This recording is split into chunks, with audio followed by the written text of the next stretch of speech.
Welcome to episode 110 of the Hockey Hub. Sophia and Kasey here with you. We've got a huge show today, Kasey. Hockey Hall of Fame weekend coming up this weekend in Toronto. And, of course, the Bruins on a 5-game win streak. So we're going to have Belle Fraser on a little later on to talk about that. But first, we're going to start with the Hall of Fame. Mark Recchi is joining us, former teammate of Zdeno Chara, who we are zeroing in on. But let's show you the class of the 2025 Hockey Hall of Fame inductees. Lots of very, very well-deserving names, men and women, on this list. As you can see, Zdeno Chara, Duncan Keith, Alexander McGillney, Joe Thornton, Jack Parker, Jennifer Botterill, Brianna Decker, Danielle Savigno. With that, we're going to start by zeroing in on Zdeno Chara with his former teammate, Mark Recchi, who joins us. Mark, thank you so much for being on and for sharing your thoughts on one of the greatest, Big Z. What was your first initial reaction when you heard he was being inducted? Well, it's just a matter of time. So, I mean, it was awesome for him. I mean, he's such a great teammate, a good friend, and you know, obviously he's a Hall of Fame player all day long, and he made himself into that. You know, he worked so hard to get where he was at, and you know, he came in more or less as a tough guy, and he turned into a Norris Trophy winning defenseman, and that's pretty incredible what he really did, and to be around it every day was a lot of fun. There's a long list of things that obviously make this a worthy accolade for Zdeno Chara, but I want to know if there's any moment that stuck out to you while you guys were teammates where you knew that this was going to be a part of his path, a part of his journey, and a part of his legacy. Yeah, you know what? Playing against him every night, or you know, a lot of times I'd play right wing and he was left defenseman, and you know, I knew then a lot of those nights that this guy was he wasn't enjoyable to play against, but he had you know, he brought offense to his game, and just, you know, when I got to Boston, just the day-to-day being with him, you knew he was going to be, you know, he was a Hall of Fame caliber defenseman, and you know, it's a great honor for him, and you know, everybody's so excited for him, and he played a long time, and this is well deserved.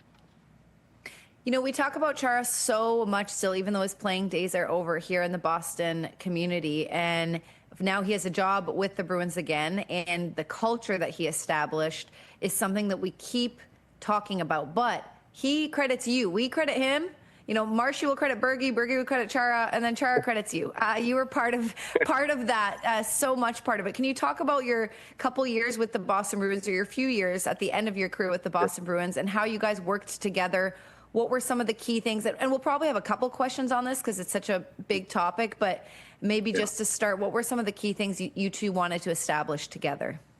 Well, the one thing is, you know, we wanted to have control in the dressing room. Not control, but everybody trusted each other in the dressing room. We all believed in what we were trying to do, and we just stuck with it, and we stayed with it. And if some guy strayed, you know, we'd have to bring them in, and you know, even at times where, you know, we'd have to get the coaches involved or not any of that. But we wanted to be able to just have the room. The players managed the room, and that's a key to a lot of that success we had. Is we managed it. Coaches, you know, directed us, but we were all good, and we were all on the same page. Sophia brought something up on the Hockey Hub episode on Monday, and a fan actually commented and added to it, to the fact that I believe Chara established the speak English only in the locker room, so that there was no barriers, there was nothing to make players feel like they weren't welcome. Like, where did that kind of start to take place, where it was easy, because you've got so many backgrounds, so many paths, and everyone has to be on the same page in order to be an effective and Stanley Cup championship team. So how did you see him kind of pave the way there? Well, he was our leader, and you know, he was a guy that, you know, he had to learn English, and he had to come over here and learn a new language, learn new, you know, different culture over here than what he grew up in, and for him, you know, when a guy like that says he speaks up and he jumps on and he gets everybody on board, you have no choice but to follow, but because he's such a good person, it was easy to follow him, and you saw his work ethic, like we've talked about. His work ethic was so incredible that, you know, it was just easy to follow him, and you know, when you lead by example and you're the first one doing it, then you know, it makes the cohesiveness of your team that much better. Yeah, he's definitely a show me, don't tell me type of guy.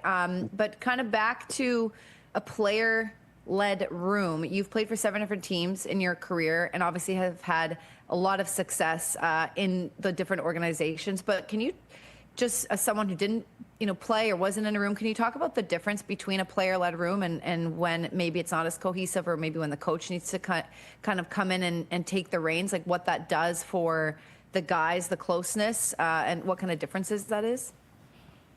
Yeah, it's just when you have a player-controlled room, it takes a lot of that, the micromanaging from your head coach, where now when he does come in and say something, he knows that there's going to be no back, there's no back talk, and you always have the meeting after the meeting. There was none of that. We were all on board together, and Claude and the coaching staff knew that, and so they didn't have to worry about anything in that dressing room. And there's always no outside noise, and say we were going through a tough stretch. We didn't have a lot of tough stretches, but if we were, and the noise, we're not scoring enough goals, like Claude, we made coaches on the line. There was never any of that noise like outside for us. We didn't even it didn't even phase our dressing room. We stuck together. We knew we were going to stick together, and we just did it the whole time. And it makes it so much more enjoyable in the dressing room. And that's the teams that I've won with were the teams that had that had that exact same thing. And I was very fortunate to be at the end of my career to really be part of that again. I'd like to think that when you know that you're about to be something as so special as the Hall of Fame, a kind of highlight reel goes through your brain. And with that being said, you and Chara have shared a few moments, but one that sticks out would be the Stanley Cup Final. Game 2, second period, he picks up a key assist on your power play goal. Can you just talk about some of the special connections that you shared with Chara along his journey? Well, we had a lot of special connections. He was a good offensive player. We played the power play together a lot in my time there, and we'd work on different things, and he was such a special player, and we'd work on throwing it off my shin pads, throwing it off my pants, like do like weird things like that we we'd just do, because I was like, and I didn't want it to be, obviously he had a bomb of a shot too, so I had to, I had to be a little bit leery of it, but we just had a great friendship. We sat back of the plane together, me, Sean Thornton, and him, and he was right beside us. And, you always have that bond and that special bond when you win championships and you're going through it. We went through it the year before where we lost that 4-game to Philadelphia, but we regrouped in the summer and then in the fall again, and had a great training camp, and it just led to, bigger and better things for us. One of the questions we had here, what we wanted to ask you was a side or a story about Chara that people might not know about. I know that's kind of hard to come up with kind of on the spot. If you have one, we'd love it. But maybe if you don't have a specific story, Chara is so, he has such an intimidating presence, but he's not trying to be. He just has this powerful, intimidating presence. I know he has a silly side. I haven't seen it. I just know from stories. I haven't seen it. But when you said you sit in the back of the plane and stuff like that, did you ever get to see his goofy kind of little boy, not leader side? And are there any stories that come along with that? Yeah, I don't have any stories in particular, but he definitely had he has a real soft side to him. He's an outstanding family person. He loves kids. He's just, you could see it, when those days when he's around his family, how, he's just giddy, and, he's just a special person, and nothing particular steps out, for me, but, he was pretty serious most of the time, but there was that fun part about Big Z that, endeared him to everybody. Well, hopefully we'll see that along some other emotions when the induction comes about. I got a chance to catch up with, I believe, a former teammate of yours, Jeremy Roenick, a couple months ago. Big fan, chatting and catching up with him. And he was very emotional talking about what it means to be able to be a part of the Hall of Fame and how it just kind of puts everything into perspective, the sacrifice that comes with being a hockey player, but then making it to that level. What advice would you give Zdeno Chara ahead of probably a very emotional weekend that might roll into a couple of months ahead? Yeah, it is very emotional. Like, you got you're surrounded by your family, your friends, and it's really gets emotional, especially when you get up there and you got to, you look out at everybody and you got to, you got to speak. I mean, that's not Yeah, easy. Jeremy said he blacked out. Oh yeah, I do. My speech was over, and I was like, oh, thank God it's over. But it's, because it's pretty emotional, and it's such a great such a great moment for your family and your friends, and I don't think we go there thinking, oh, I want to make the Hall of Fame when you start playing hockey. But, that's just an icing on the cake. It's a special, you win a Stanley Cup, and then you get to go into the Hall of Fame as, with all those, amazing players that are in there. And it's such a nice weekend. The NHL and obviously the Hall of Fame do an incredible job, and it's super well organized and again, very emotional.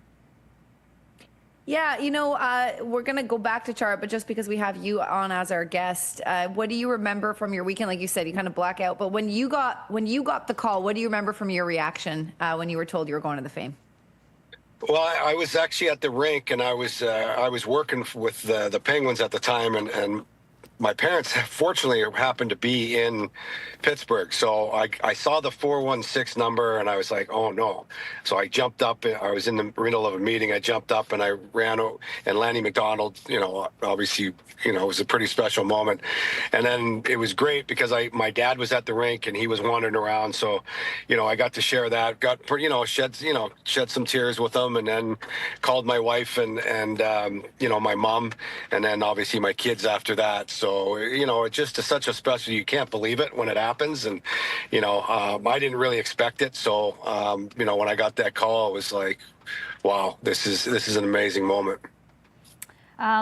I don't know if you know this. We kind of have something in common, but mine's not as cool as yours. We were both traded from the Lightning to the Bruins in a way, but I'm very curious about your journey and the impact of that trade on your career and on your life and becoming a part of an Original Six club and what this hockey community has meant to you. Oh, it was incredible. There was a few years I was a couple times I was free agent, and I was trying to come to Boston, and they didn't want anything to do with me. So, when I got the call, it was Boston. It was such a great moment because I knew they had a great team, and I wanted to go try and give it one more shot to win another championship, and I knew they had pieces there, and then to get to Boston in Original Six, I mean, obviously playing against them for all those years, and the incredible history and the fan base and the city, it couldn't happen. That couldn't have been a better place for me to finish my career. And, I was just so excited, and, I couldn't wait to get on the plane and get to Boston and get started. Honestly, I've only very closely covered two teams. So I've covered a lot of teams in the league, but very closely with the Bruins and Toronto. And I know that there are fanatics everywhere, but Bruins fans are just different. And I agree with you, just like the way the city, it's hard to put into words. I mean, people watching who are Boston Bruins fans understand, but if you're not from here or haven't worked here, it's hard to put into words how awesome this fan base can be, and I'm really glad you got to taste it as well. I know you played with Marco Sturm. I don't want to ask you, any X's and O's about the current team. I don't know how closely you're following, but they're on a 5-game win streak right now. And Sturm, they don't have a captain. Sturm seems to have the room. Chara's back in trying to help with that culture. One of the kids who's not a kid anymore, one of the kids that he had under his wing was Charlie McAvoy, is one of the leaders up there. But what can you say about Sturm that you remember from him in his playing days, and maybe how that would translate to some leadership? Because he seems to have a voice in that room, and there seems to be a fine line of him being a coach, but also having a presence. Yeah, I think he's done a remarkable job, and I got the chance to play with Marco for, we were actually on the same line for when I first joined the Bruins, and He is an unbelievable guy. Like he was such a special guy. We got to be pretty close and good friends, and I'm so excited to see him. And it really does, on the outside looking in, it really does look like he's got the room. They respect him. He's had to make some hard decisions, but he's handled it well. The players have handled it well, and that tells you everything. And then he's just continued to,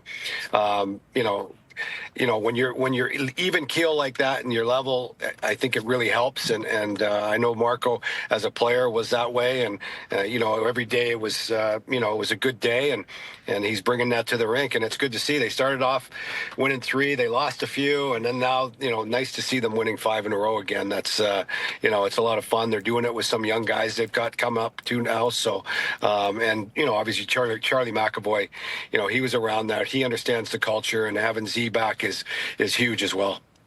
Yeah, it's definitely been more fun as of late, and we're happy about it. Marco Sturm made the transition from player to coach. You yourself went from playing to being an assistant coach.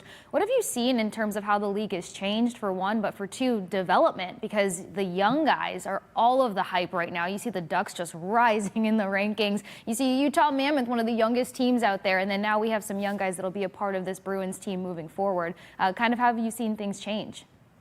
Yeah, I mean, I was in player development after I retired, so I understand that part. And it's so important now that you get a hold of these young guys and you get them going in the right direction. Make them understand the culture in the dressing room, what it's supposed to be like, what we expect, what you expect from them, and how you handle yourself as a Boston Bruin or any other team, that you're on. And the ones that do it right are the ones that ultimately have great success. Yeah, absolutely. And the Bruins are in this transition kind of, I don't know if it's a transition phase, but learning this new system, that's very difficult. And then learning about kind of new leadership and new coach. There's been a lot that's happening to them, but I know teams go through this, but there's so much parity in the league as well. There's been a lot that's kind of happening to them. They seem to be handling it with the adversity part. And I've covered this team for only 6 years, and they were doing great for the 6 years that I covered them, since the end of 2019 until now. But the adversity part, I'm noticing a big difference from this year to last year with how they're handling that adversity. What would have, if Chara was in the room and you're going through these kind of changes, what kind of, I don't know if the word is advice or presence or routine or rules, how would he take over and make sure the guys didn't get too low when things weren't going well?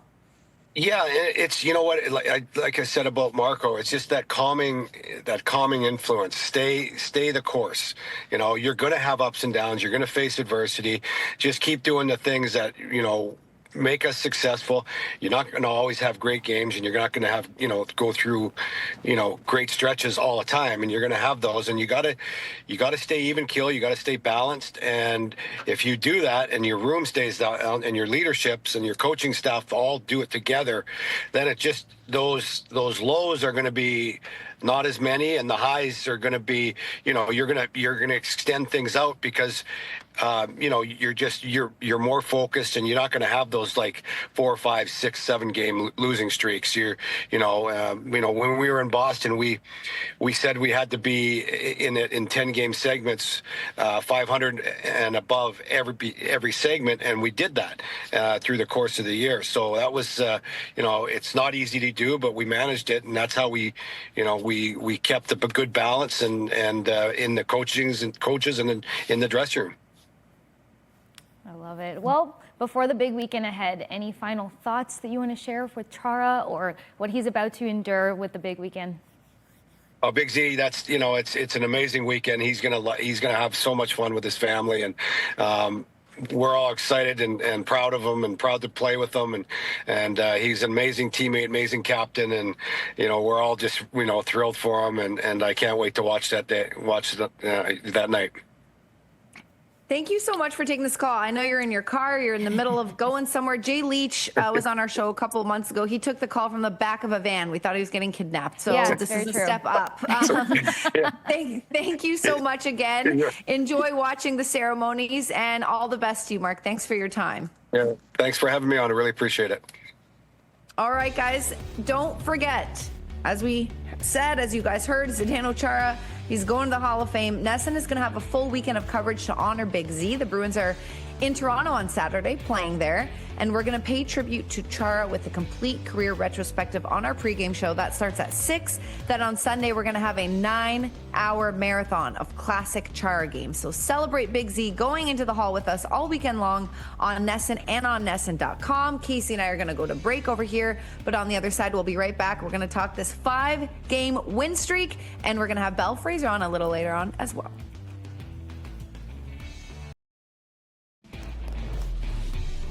Welcome back to the Hockey Hub. Sophia Kasey and Belle Fraser is joining us. We're guest heavy today. We just had Mark Recchi on, Belle, talking about Zdeno Chara and the big weekend. The Bruins are in Toronto. You don't have to go on that trip, so you can chat with us.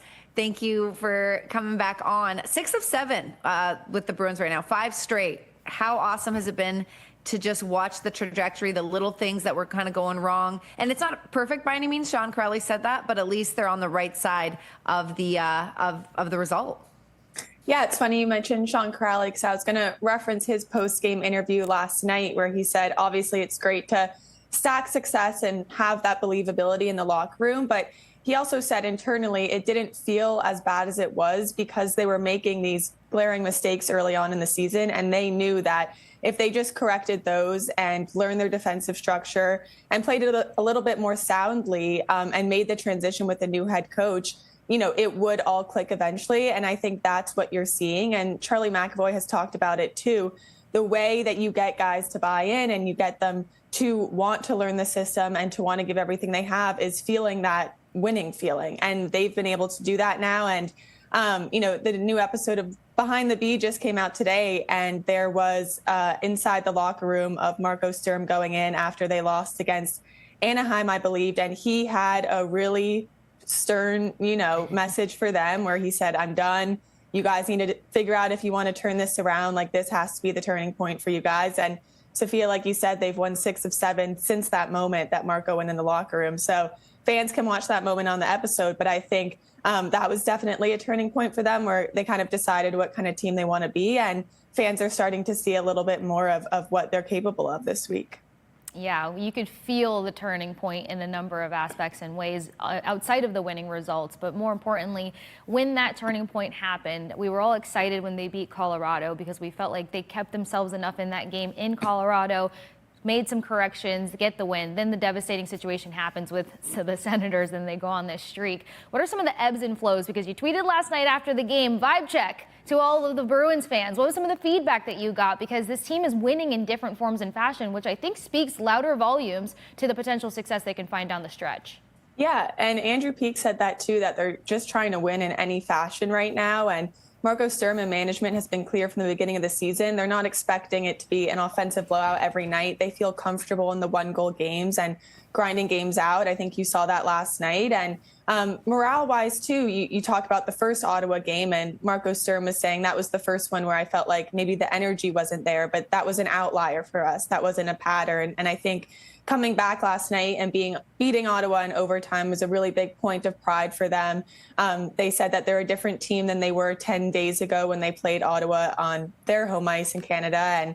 And they came out and they proved a point. So I think that was a metaphorical turning point for them. I think mentally it feels good to put that loss against Ottawa behind them and return it with a win, and they'll see them again next week too. So, I think if you look at how the team played 10 days ago versus last night, you can see all the areas in which they've improved and are feeling better about their overall game and how they're able to claw back in games too. I love that. So on that point where you're like, we're a different team than we were 10 days ago, I think we're 15, 16 games in. Mm-hmm. Do you have enough of the Bruins? Are you around enough to know what their identity is yet? And that might not be a fair question. Like Marco might not know that yet. The Pasta might not know that. But do you have a sense of identity, or are you still learning that?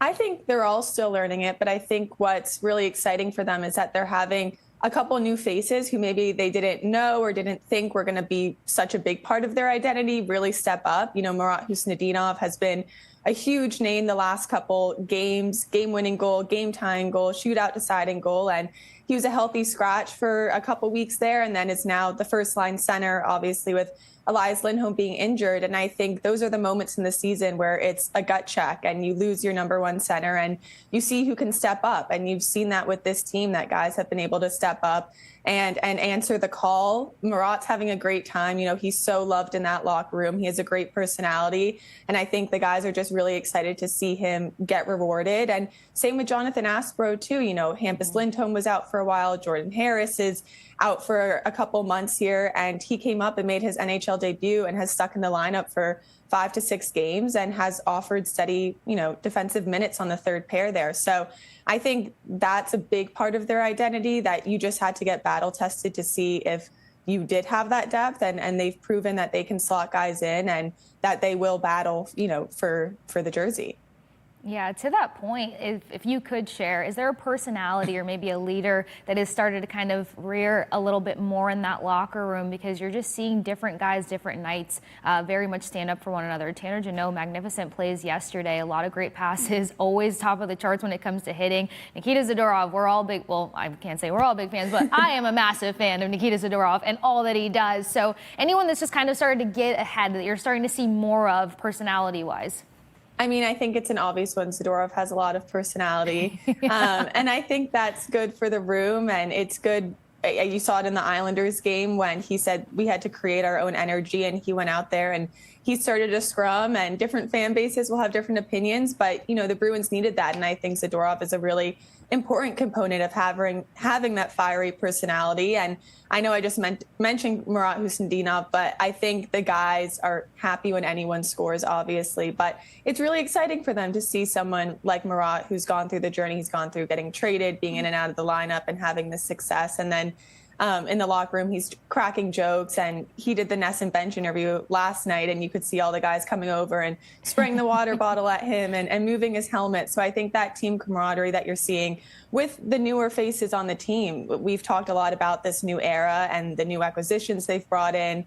Someone like Victor Arvidsson, too, who's taken on a really big leadership role. He's pretty vocal in the locker room as well. So I think that's a good sign that it's a blend of people. It's not just the Swaymans, the McAvoys, and the Pasternaks having a voice on this team. It really has been by committee and by faces that fans are still getting to know. I wouldn't have guessed on Arvidsson. He seems kind of quiet, keeps to himself. So I like that insight there. I wouldn't have guessed about that. I'll pay more attention to that when I go down next. But I love the camaraderie that you mentioned. By the way, side note, Nikita Zadorov's comeback on Instagram to the fans that were in his DMs was so good. Yes. It was so good. It was really quiet in there, and we did I feel so bad because they've had so many arena problems, like, first playing in a basketball arena and then, hard to get to, all this kind of stuff. So I feel bad for Islanders and Islanders it's out fans. there. But I've been to the arena. It's hall. Far. Yeah, it's a whole hall. You need to go stay there for 3 days to make it worthwhile. 100%, and that's not that's not anyone's fault. So I feel bad for them, but that was a great comeback. Get out of my DMs, go cheer your team, because it sounded like a library in there. So Nikita will continue to do his thing. Yesterday, Marco Sturm talked about the Grinder Award, which when Murat had that goal, you and I chatted in the hall. I happened to cover that game, and he got the puck, and Marco says it's going to turn into something else. He doesn't know what it is. Definitely not asking you questions you're not allowed to answer, because we want the players to have their autonomy over that. But do you know anything about who started it, when it started, and what the prize might be? I genuinely do not know what the prize is going to be. I think Marco was telling the truth, too, when he said he didn't know. And I think that's the best part about it, is that it's led by the players, and it's something they decided they wanted to do this season.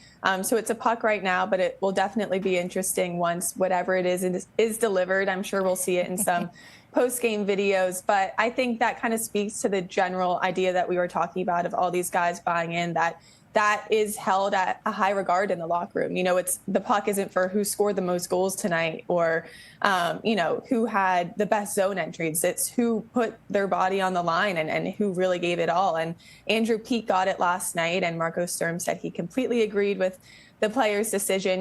Peeke had a big hit, had to leave the game. came back in immediately after he came back in, blocked a shot with his hand, continued playing, finished the night with 2 assists. So I think when we talk about the identity, the people who are winning the Grinder puck or the Grinder award, wherever you want to call it, that's how the Bruins want to play. And I think Andrew Peeke was a good example of that. And now we know that this is happening on a nightly basis. I think it'll be something fun to follow. We'll definitely start a tracker, and any updates on what the actual award turns out to be, I'm sure we'll report it.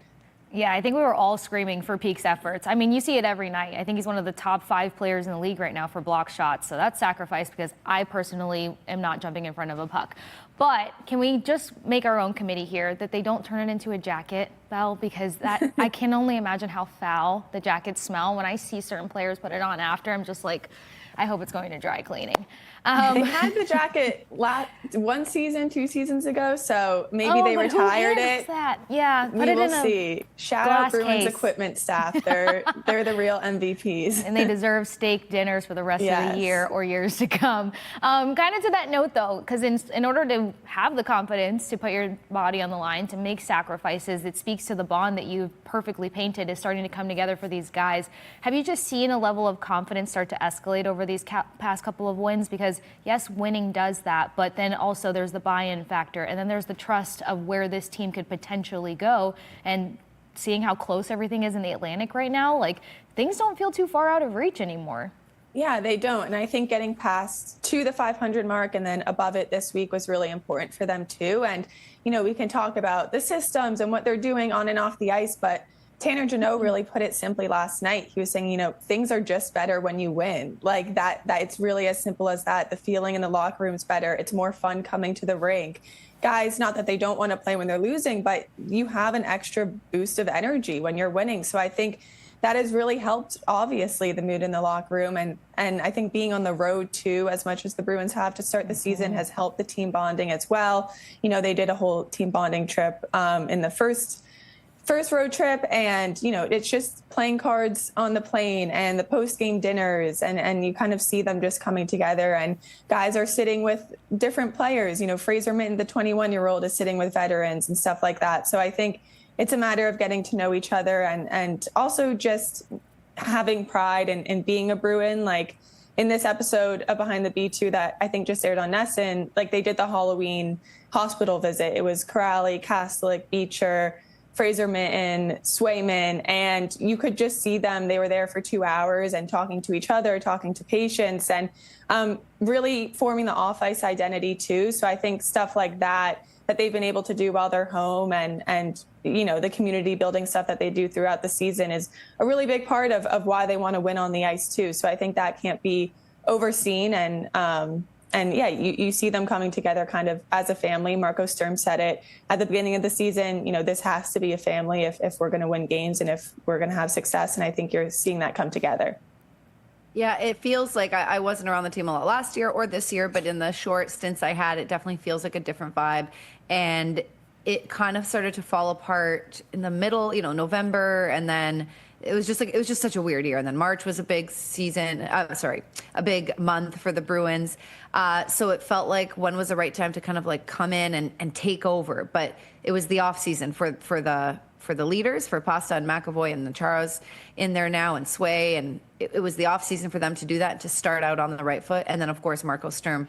So I love the vibes and I love what we're getting. I also love that Marco Sturm is giving his young guys a chance, trusting them with end of game minutes, trusting them with important matchups. What do you make of that? And what do you think that does, especially when it pays off? But even if it doesn't, I think, sorry, I'm on a rant here, but I can't remember if he answered this or if it was one of the analysts on our show that talked about that even if it doesn't work out the first time, let's say you give a young guy big minutes or a time at the end of the game. If it doesn't work out, if you go away from that right away, that also sends a bad message. You have to do that a couple times before you change your mind.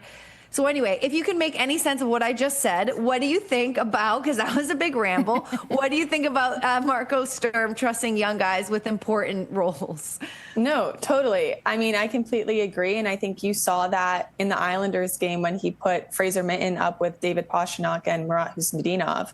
And and he had the assist on Marat Hustadinov's game-tying goal. And we talked to Fraser the next day at practice, and he said it means the world that he knows Marco has trust in him. He said those are the situations he wants to be in. And Fraser Minten is also very level-headed. He said, I know that I'm a young guy. I'm not going to be on the ice with 5 minutes left in regulation where we need a goal every single game. But it does mean a lot that he knows that Marco in certain situations can turn to him. And we talked to Marco too, and he said, I could absolutely go back to that line. He said, it wasn't random. Sometimes I go with my gut, but that's a combination that he knew was coming. He knew he might turn to. He just didn't think it would be that early in the season. And it worked out for him. And Sophia, you talk about what if it doesn't work out and going back to it, which is good. But also, I think when it does work out, you see the confidence that Marat and Fraser have right now because they've been put in those positions and they've delivered. And all of these guys, they're not going to talk about individual success. They're like, we're happy the team got 2 points. But I think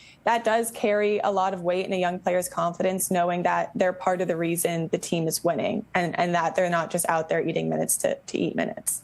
Yeah, 100%. And plus another big sequence out of them last night, but defensively, that is. And you see a Fraser Minten be able to take on a Tim Stützle and completely take away what he's so good at on the ice. And remember, he's only 21 years old. But to that point, kind of broadening the lens a little bit because the confidence is becoming more apparent. But how are you just seeing the buy-in from the fan base and how they're gravitating towards a Fraser Minten? I'm seeing all over Twitter, like they're watching everything he's doing and his reactions on the bench, which some funny ones last night, by the way. But how are you just seeing the fan base fall in love with this team? I think with the team, we're spoiled here in Boston. TD Garden is rocking every single night, no matter what. Great playlist, too, by the way. One of the best in arenas. It's been good. So I think they're really lucky in that way. And the players say it, coaches saying, management saying they're blessed to have that support while they work through this new transition period. But I think it is fun having younger guys like Fraser Minten be introduced as kind of a new wave of this team. And I think part of the reason why fans have attached themselves to him is because of the way he plays. He says it himself. He prides himself on his two-way game. He wants to be a good defensive forward before he worries about scoring. And he has put some points up, but I think his dedication to defense and his, honestly, physicality too, I think fans respect as well. And then I will say another MVP for the content team. He has been in a lot of TikToks. He's been doing a lot of behind the B. He went to Halloween shopping in the garment district and he had the lobster costume on and he was trying a bunch of different things on. So, that's the fun stuff off the ice that I think fans like, but I think it says a lot about him that whatever he's asked to do, he's like, sure, I'll go put on a lobster suit and dance in front of the camera and do all that stuff for you guys. So I think he's excited to be here and the fans can feel it too. And obviously are reciprocating it to him. He's so awesome. Yeah, he's like a very, very nice kid. And I say kid because I'm so much older than him, but I'm excited for what he can bring on the ice. But like you said, what he can do in the room as well as he gets older and more ingrained in this culture. On the flip side, and I want to give this a positive spin, I feel like when I was a kid, I always felt bad for the losing goalie when I was watching hockey. My dad's like, someone's got to win, Soph. You got to get over it. But I would always get really sad for the losing goalie. I'd cry as a little kid. Don't know why. Maybe I'm an empath, but that's how I feel with Mason right now. He gets out of the lineup, all of a sudden the team's winning. Fans can be tough and they're like, oh, it's because Mace is out. I don't think that's why, everybody. Let's be real here. But that must be hard for him watching on the sidelines. What have you seen from him staying, he's staying on the ice, practicing a couple things, and what do you make of the whole situation about when the right time would be to bring him back in? Is it one of those things, if it ain't broke, don't fix it? Yeah, I think this is definitely a test for Mason. Like you said, it's hard to put a positive spin for him personally because every hockey player wants to be out there. They want to be playing. But I think Marco Sturm is seeing how Mason responds. And like you said, he's out there before practice starts, after practice ends. He's putting in the work and he's doing the extra drills and he's sitting in the meetings and seeing how he can get better. And Marco Sturm said when he was asked about it by the media, he said, I hope Mason is pissed. I want him to get pissed off and come back firing. So I think he's going to get another opportunity sooner rather than later. And like you said, when the team's winning, I think as a head coach, it's hard to change things up. But I still think he sees Mason Lohr as a big part of this organization. And there's so much development left for Mason, too, that every good hockey player in their life has gone through a series of healthy scratches and had to dig deep and really figure out the way they need to play to have a consistent role. And I think that's what he's going through right now. And you kind of saw it with Casey Mittelstadt, too. You know, he was healthy scratch for just one game, but he came back and he's more physical than ever. He's a big part of that second line and the point streak they're on. You know, Pavel Zacha, 5 straight games, but Casey Mittelstadt came back, scored, set up Victor Arvidsson on his, 3 goals in 5 days. So I think part of it is messaging. And I think it's helpful for Mason to see a guy like Casey, who is more of a veteran and went through something similar and came back into the lineup and is a really big part of the team still. So I'm sure at the end of the season, we'll all look back and we're like, that was a great learning lesson. But of course, right now, it feels a little bit more tough. 100%. Yeah. I like your take on it. And like you said, Casey Mittelstadt is a great example. Belle, we're going to let you go, but give us, you said a brand new Behind the B just got dropped. I know you're also a producer on that show. So what's coming up? What are you guys working on right now that we can look forward to?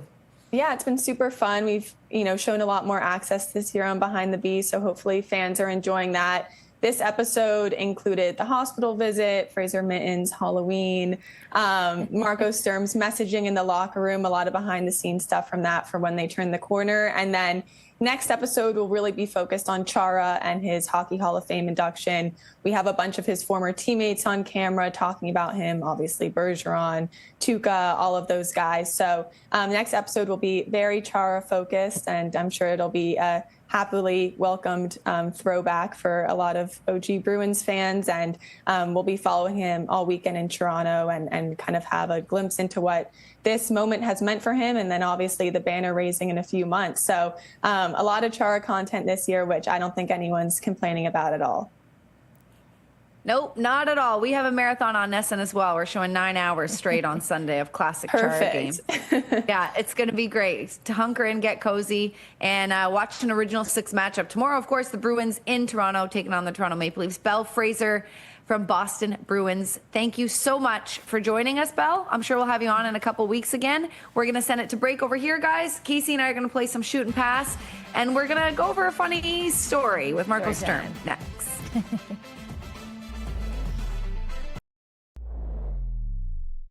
Anyway, I'm going one-on-one with this car, and he's like pretty aggressive, and I like my I don't know, backbone's starting to get up, and I'm like, this guy's not cutting me off. I'm getting out of here first. And so we're kind of like going one-on-one, and he tries to cut through the pylons, and I was like, I don't know who it is. And I'm like, no way. So I like cut him off, and then I'm thinking, like, so we're in the lane to pay.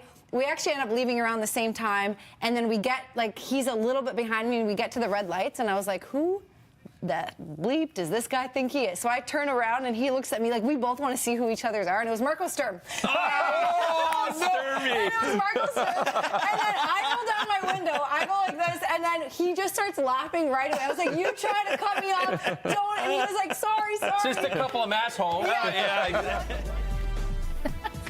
Oh, Casey. So I wanted to tell you guys that story in the pod, but I realized I screwed it up. We were supposed to do it Monday. Like, when I heard the story, I was like, geez, I think this is what Sophia was like, remind me to mention this on Monday. But yes, I wanted to talk about it, but I screwed up because I said I have a funny Marco Sturm story for you like twice, but then I realized that ruins the punchline. Like, you know what I mean? Like, if you say I have a funny and then you set it up. So I was like, okay, no, wait, I'm not going to say it. I'll say it at the end of the show, and then I forgot. But anyway, that was my Marco Sturm story, and it was really funny just to go over it again.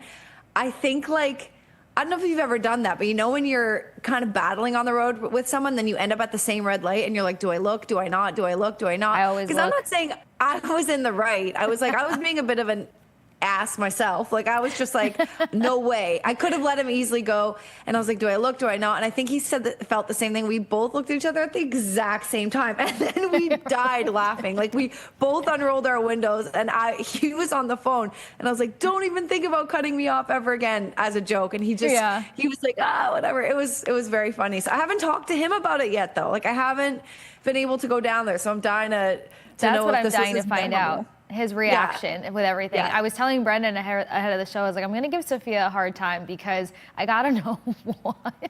is with the road rage. Is it the Massachusetts drivers, or have you always had like the need for speed? Because you've had a coming in hot situation beforehand when you were like, why do they do this? And then I remember us talking about like certain things that Massachusetts drivers do. So I was like, you know what? I'm going to give Sophia a little bit of a hard time here. It's a weird. So I've been driving since I was a kid, but in Toronto, in Boston, it's my first car. So I've only had a car for 16 years. I would drive like twice a year because in Toronto, the subway system's good, and I would bike everywhere, and I live downtown, so I would just walk to things. Like even the arena I can get to by subway. So I didn't ever drive. So then like my consistent driving on a daily basis was really here in Boston, which is so hard. Like everyone talks about it. Every player that comes in, you're new to, like it's very, very hard. And I don't know if you spend a lot of time, I'm not going to give away where you live. I was just about to do that on air. That's dangerous. But I don't know if you spend a lot of time driving downtown, but like go downtown and drive, and it's ridiculous.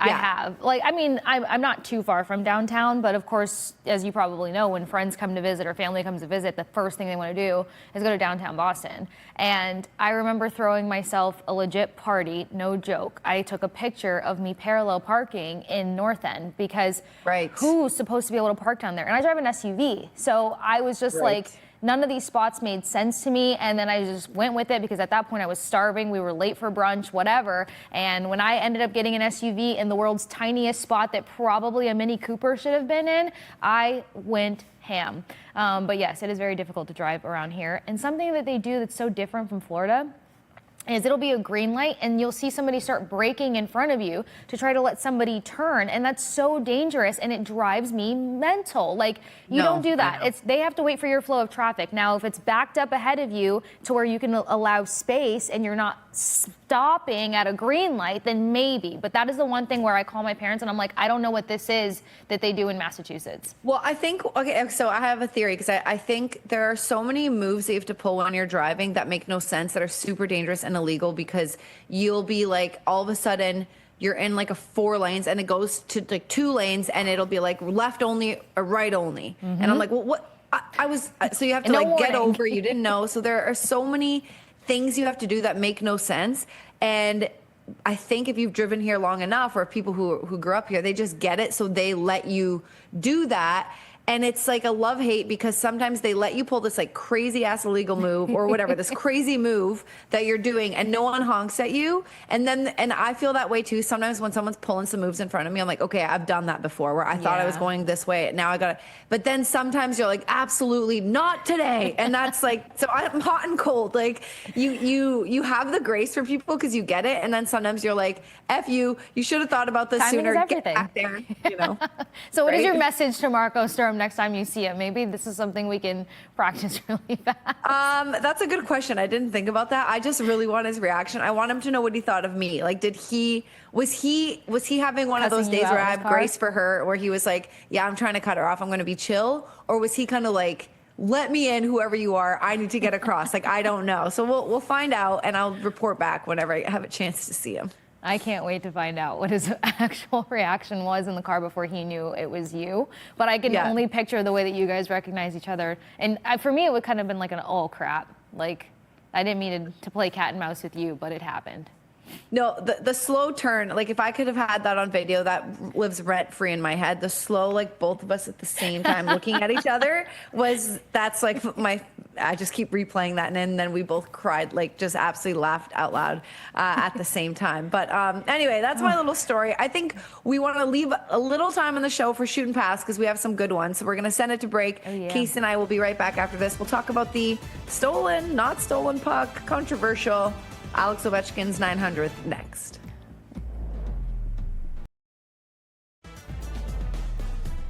All right, welcome back to the Hockey Hub. We're going to do shoot or pass, but I think we're only doing one question, Kasey, because it's a long one, and it's the situation with Jordan Binnington and Alexander Ovechkin. Just to set it up really quickly, Ovi scores his 900th. Binnington is seen on camera taking the puck, putting it in his like hockey pant, and then the ref comes over and says, give me the puck. This is Alex Ovechkin's 900th. So before we get to Razor's tweet, there's a lot there. I'll just give you my thoughts really quick.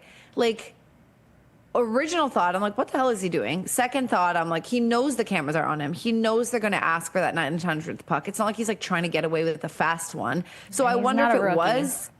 Yeah, like, and he you know, real talk, full transparency, I didn't read his response because I know he talked. I read just the headline. I fully intended to give Alexander Ovechkin that puck. I didn't actually read the story, so I don't know what he was thinking. Do you have any insight there? Do you think that was on purpose? Was it a joke? Was it to start controversy? What do you think? I think it was probably a joke, considering Jordan Binnington's unique personality that we see in glimmers. You either see high attitude, and that's in response to, you know, kind of how his team is doing at the time, or like when he's riding a high, you see a little bit more personality and kind of a bit of a jokester there. So it's not like he tried to move quickly on it. He was very swift to just like grab the puck, try to skate in the opposite direction as he's slowly taking his strides. It's going in his hockey pants. I saw some fans completely freak out and start bashing the guy. Like, look, he wasn't getting off the ice with the puck. That's the bottom line.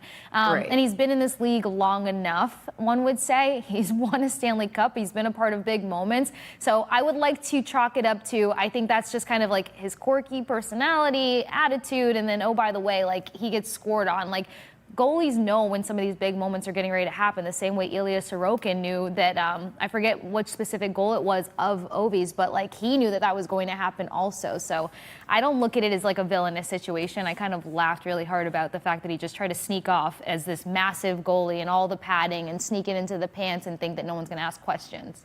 Yeah, and like I said, in this day and age with cameras being around there, like, I agree. I think it was like a quirky thing. And Razor tweeted, I would have done the same thing. And I get it. Like, I think the joke there is like that puck is worth a lot of money, or like, you know, I want that, like, he scored his 900th. I respect this player so much that I would want that puck because, like, you know, Ovi is obviously going to keep it, but if he ever sold it, it would go for so much, blah, blah, blah. So I agree. I think it was a joke. And, but it just like rubbed so many people the wrong way, myself included. When I first saw it, I was like, what is he doing?